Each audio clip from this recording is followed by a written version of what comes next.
ముఖ్యంగా print media, electronic media, YouTube ఛానళ్లకు ప్రత్యేకంగా ధన్యవాదాలు. నిన్నటి రోజు రుద్దుటూరు మాజీ ఎమ్మెల్యే రాచమల్లు శివప్రసాద్ రెడ్డి గారు రుద్దుటూరు సమస్యల గురించి కలెక్టర్ గారికి, ఎస్పీ గారికి ఫిర్యాదు చేస్తూ రుద్దుటూరులో అవినీతి ఎక్కువైపోయింది,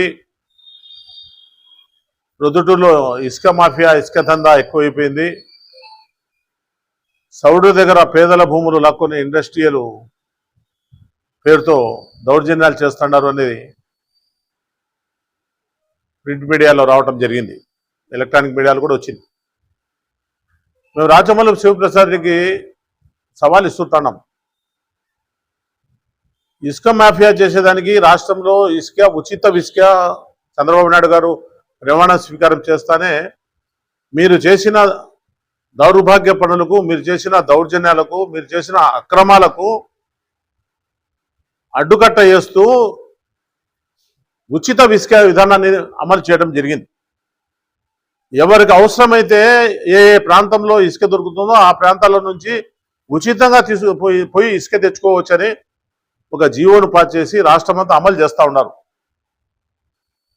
ఇక్కడ అమ్ముకునేదానికి మీ మాదిరిగా డిపోలు పెట్టి ట్రాక్టర్ 6,000 రూపాయలు, టిప్పర్ 60,000 నుంచి 70,000 రూపాయలు విధానం పెట్టలే ప్రభుత్వం. ఉచిత ఇసుక విధానం నడుస్తూ ఉంది ఆ రాష్ట్రంలో. నువ్వు నోటికి వచ్చినట్టు వరదారెడ్డి గారి మీద, వరదారెడ్డి కొడుకు కొండారెడ్డి గారి మీద రోజు 30 లక్షల రూపాయలు సంపాదిస్తున్నారు అని అంటాడవే. ఎక్కడుంది ఇసుక? ఉండే ఇసుక అంతా మనకు ఏరు పక్కనే ఉంది. ఎన్ని కిలోమీటర్లు ప్రొద్దుటూరుకు ఆనుకొని ఇసుక ఉండదో, ఒక్క పిరికెడు ఇసుక కూడా లేకుండా నువ్వు నీ బావమరిది బెంగళూరుకు, తెలంగాణకు తోలేసినారు. 1,00,000 రూపాయల లారీతో తోలినారు ఆ రోజుల్లో. ఒక పిరికెడు ఇసుక కూడా వదిలిపెట్టిన ఏట్లో ఒక క్యూబిక్ మీటర్ ఇసుక కూడా లేదు, ఒక పిరికెడు ఇసుక కూడా లేదు. ఎక్కడైతే ఉందో అక్కడ అవసరానికి తెచ్చుకుంటున్నారు. ట్రాక్టర్ 1,000 రూపాయలు, 1,200 రూపాయలు పెట్టి ఎవరైతే అవసరం ఉన్నదో వాళ్ళే తోలుకుంటున్నారు. రెండోది, నువ్వు ఇండస్ట్రీ డెవలప్మెంట్ కోసము పేదవాళ్ళ భూములు లాక్కుంటున్నారు అంటున్నావే. ఎవరి భూములు లాక్కుంటున్నారు? ప్రభుత్వ భూములు. ప్రభుత్వ భూముల్లో ఇండస్ట్రీలు పెట్టకుండా అడ్డుకునే దానికి ప్రయత్నం చేస్తాడావా? అభివృద్ధిని అడ్డుకునే దానికి కలెక్టర్ గారి దగ్గర పోయినావా నువ్వు? ధారాదత్తం చేసినాడు వరదారెడ్డి ఎమ్మెల్యే 5 సంవత్సరాలు దోచుకోమని తెలుగుదేశం పార్టీ వాకిలు గేట్లు ఎత్తేసినారని అంటున్నావే.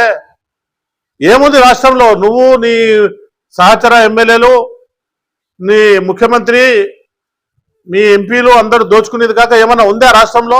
అప్పుల ఊబిలో పెట్టేసిపోయినారు, కూల్చివేత రాష్ట్రాన్ని నిలబెట్టేసిపోయినారు.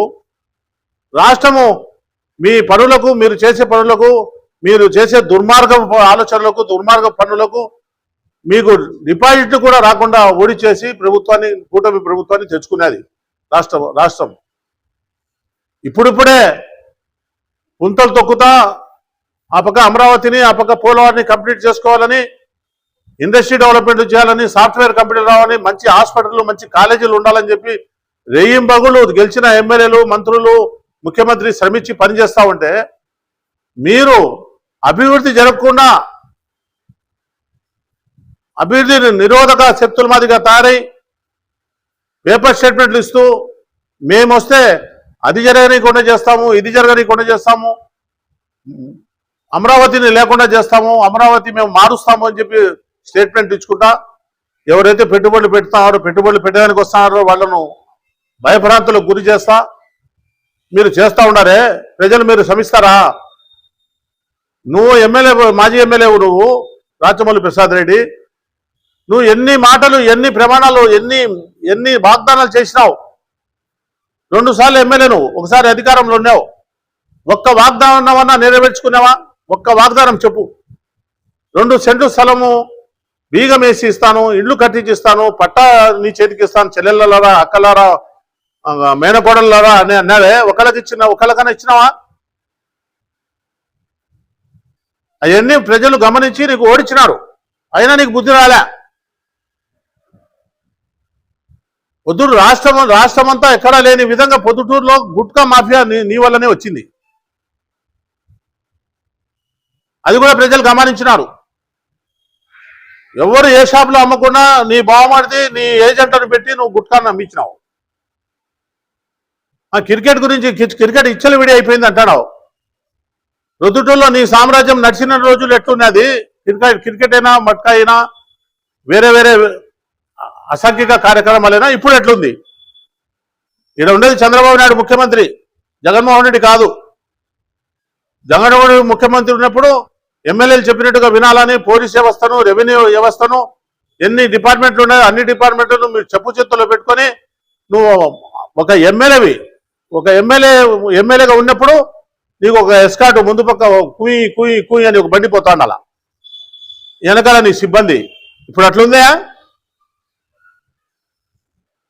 పోలీస్ వ్యవస్థల్లో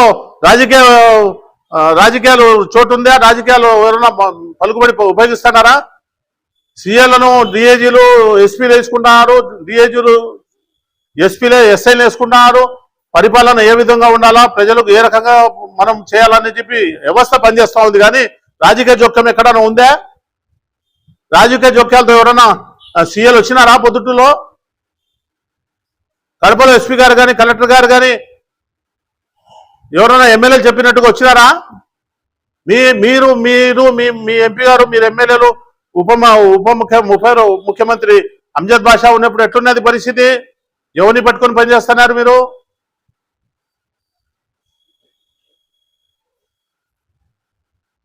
ఇవన్నీ చెప్తూ పోతే చాలా ఉన్నాయి. నువ్వు ఇంతటితో ఆపాలా. ప్రజలు నీ మాటలు నమ్మరు. ఎన్ని దేవాలయాలు ఉన్నాయో పొద్దుటూరులో అన్ని దేవాలయాలు అమ్మవారుల మీద, దేవుళ్ళ మీద, శివాలయాల మీద, రాముని దేవాలయాల మీద అన్ని ప్రమాణాలు అయిపోయినాయి. నేను వాళ్ళకి చెప్పాల్సిన అవసరం లేదు, నా అక్క చెల్లెళ్ళకు చెప్తానా, నేను ప్రజలకు చెప్పాల్సిన బాధ్యత నాకు ఉంది అంటావు. ఏం బాధ్యత ఉంది నీకు? ఏ అవినీతి ఆరోపణ నిరూపిస్తావు? ఏం పనులు చేసినా మేము నువ్వు అవినీతి ఆరోపణ నిరూపించేదానికి? ఎన్ని కోట్ల రూపాయలు పనులు చేసినాము? ఇప్పుడు మైదుగు రోడ్డు డెవలప్మెంట్ చేస్తున్నాము, ఇప్పుడు టెండర్లు ఇప్పుడు కాంట్రాక్టర్ పనిచేస్తున్నారు.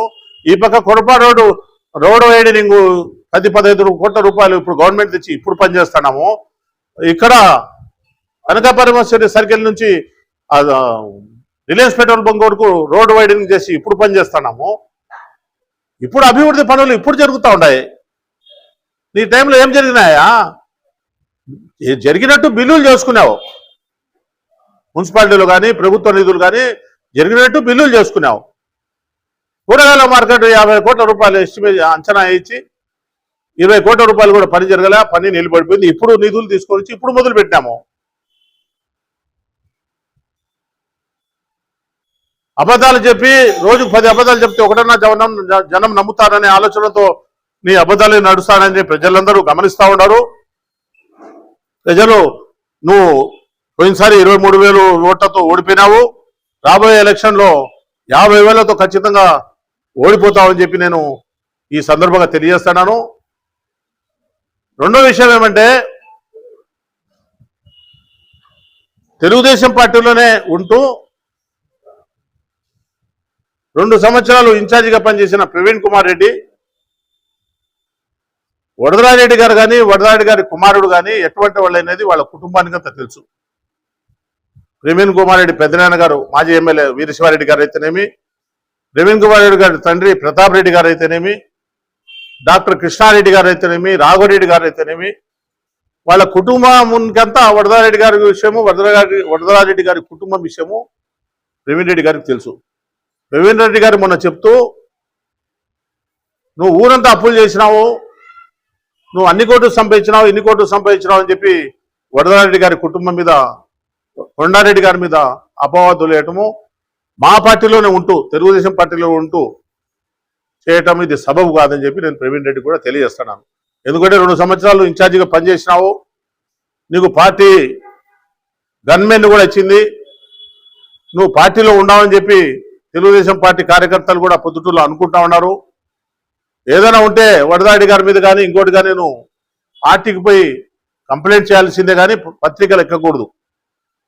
నువ్వు పత్రికలు ఎక్కిన దానివల్ల రాచమల్లు కానీ రాచమల్లు వర్గానికి కానీ సులకనతనం అయిపోతుంది. ఏదైనా ఎవరైనా తప్పు చేసే పార్టీలో తప్పులంటే ఎట్లాంటి తప్పులు? నువ్వే ఏం చెప్తావు? నువ్వు అప్పులన్నీ ఉండవు, నువ్వు అప్పులంతా నీ దగ్గర తిరుగుతున్నారు, నువ్వు అప్పులు చేసినా ఉంటావు. రాజమౌళి ప్రసాద్ ఏమంటాడు? ₹1,00,00,000 సంపాదిస్తాడు అంటాడు. ₹1,00,00,000 సంపాదిస్తే అప్పులలో ఎందుకు తిరుగుతారు? నాకు అప్పు ఉందని నీ దగ్గర, ప్రేమిరెడ్డి దగ్గర కానీ రాజమౌళి దగ్గర కానీ కొండారెడ్డి అప్పు మాకు ఇవ్వాలని ఎవరైనా వచ్చినారా? ఎవరైనా అడిగినారా? అడిగితే చెప్పండి, మేము కట్టిస్తాం. వాళ్ళు నీతికి నిజాయితీకి 50 సంవత్సరాల నుంచి పనిచేస్తాడు కుటుంబం, వడరాయుడి కుటుంబం. మేము కూడా కొంత దూరం వడరాయుడితో దూరం అయినాము కొన్ని కారణాల వల్ల. పార్టీ టికెట్ ఇచ్చింది వడరాయుడి గారికి. ఎందుకు ఇచ్చింది పార్టీ? చంద్రబాబు నాయుడు గారు అవినీతి పరుడైతే టికెట్ ఇస్తాడా? పార్టీ మైలేజీ వడరాయుడి గారికి బాగుందని, సురేష్ నాయుడుని కాదని, ప్రవీణ్ రెడ్డిని కాదని, లింగారెడ్డిని కాదని, ఇంకా కొంతమంది మాకు కావాలని అడిగేటోళ్ళని కాదని, వడరాయుడి గారికి 82 సంవత్సరాల వయసుండే వ్యక్తికి టికెట్ ఇచ్చిందంటే ఎందుకు ఇచ్చింది? ప్రజల్లో మంచి బలం ఉంది, ప్రజల్లో మంచి పలుకుబడి ఉంది, ప్రజలు ఆదరిస్తున్నారు. నీతివంతుడు, అవినీతి చేసే గుండెల్లో నిద్రపోతాడు, ఫ్యాక్షనిజాన్ని నిర్మూలించిన వాడు, ఒద్దుడు పెట్టడాన్ని అభివృద్ధి చేసిన వాడు అని చెప్పి వడరాయుడి గారిని తెలుగుదేశం పార్టీ టికెట్ ఇచ్చింది. నువ్వు విమర్శిస్తే ఎట్లా? నువ్వు ఇన్ఛార్జిగా ఉన్నావు కదా, నీకు తెలియదా? నువ్వు మున్సిపల్ ఎలక్షన్ జరిపినావు, మండలం ఎలక్షన్, పంచాయతీ ఎలక్షన్ జరిపినావు. నీకు ఇన్ఛార్జ్ ఇచ్చినప్పుడు మేము తెలుగుదేశం పార్టీ కార్యకర్తలంతా నీ దగ్గర పనిచేయలేదా? నువ్వు ఏ విధంగా నువ్వు కొండారెడ్డి గారిని, వడరారెడ్డి గారిని అవినీతికి పాల్పడినారని చెప్తావు? అవతలకు నువ్వు ఎట్లా ఆస్కారం ఇస్తావు? నువ్వు ఇప్పుడుకైనా ప్రవీణ్ రెడ్డికి మేము చెప్తాము, ప్రవీణ్ రెడ్డి ఏదన్నా ఉంటే పార్టీలో మాట్లాడుకోవాలా, పార్టీలో చర్చించుకోవాలా తప్ప పత్రికలకి ఎక్కి వైఎస్ఆర్సీపీ పార్టీ వాళ్ళకు చులకనతనంగా ఉండే విధంగా నువ్వు మాట్లాడకూడదు అని చెప్పి నేను ఈ పత్రికల ద్వారా ప్రవీణ్ రెడ్డి కూడా తెలియజేస్తున్నాను. రాచమల్లు ప్రసాద్ రెడ్డి అయితే రేపు జరగబోయే స్థానిక సంస్థల ఎన్నికల్లో అతని బండారము, అతని బలము ఏదో నిరూపణ అవుతుంది. తొందరపడదని చెప్పి రాచమల్లు ప్రసాద్ రెడ్డి అబద్ధాలు మాట్లాడేది మానుకోవాలని చెప్పి నేను మీ ద్వారా, పత్రికల ద్వారా ఆయనకు తెలియజేసుకుంటూ సెలవు తీసుకుంటాను.